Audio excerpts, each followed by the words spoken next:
Justice près de 14 ans après le crash d'un Boeing 737 qui s'était abîmé en mer au large de Sharm el-Sheikh en Égypte, faisant 148 morts dont 134 Français, le juge chargé de l'enquête à Bobigny a ordonné un non-lieu.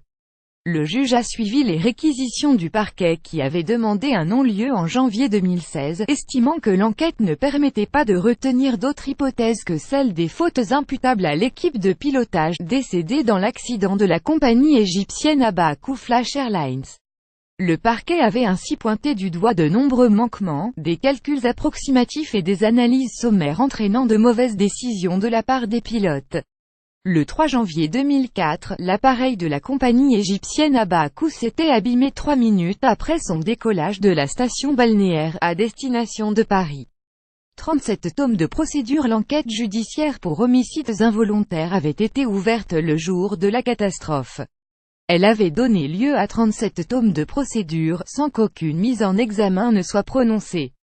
Pour Mebelcave, qui estime que l'enquête doit se poursuivre et qu'un procès doit avoir lieu, il n'y a pas eu de mesure d'instruction contre les dirigeants en Égypte, alors qu'il était établi que cette compagnie avait commis un certain nombre de manquements. L'avocat reproche à la justice d'avoir laissé dormir le dossier.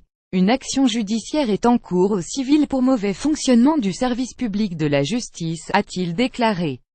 Son confrère Gérard Montigny, qui représente lui aussi l'association, estime de son côté que les magistrats sont dans une situation de paralysie, les Égyptiens n'ayant pas coopéré.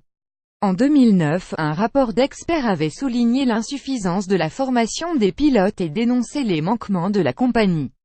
La formation du pilote n'aurait pas respecté les normes en vigueur et son expérience précédente et sa courte formation en ligne ne permettaient pas un lâcher immédiat dans la fonction de commandant de bord, estimaient les 4 auteurs du document, dont un ingénieur en aéronautique. Les experts avaient aussi relevé la fatigue due au temps de service des 2 pilotes lors des 2 semaines précédant le crash.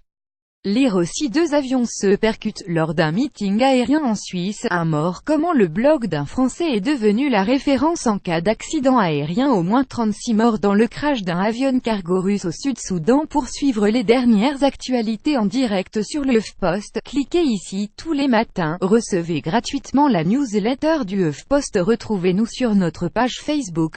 Sharm el-Sheikh crash aérien international. Justice envoyé une correction.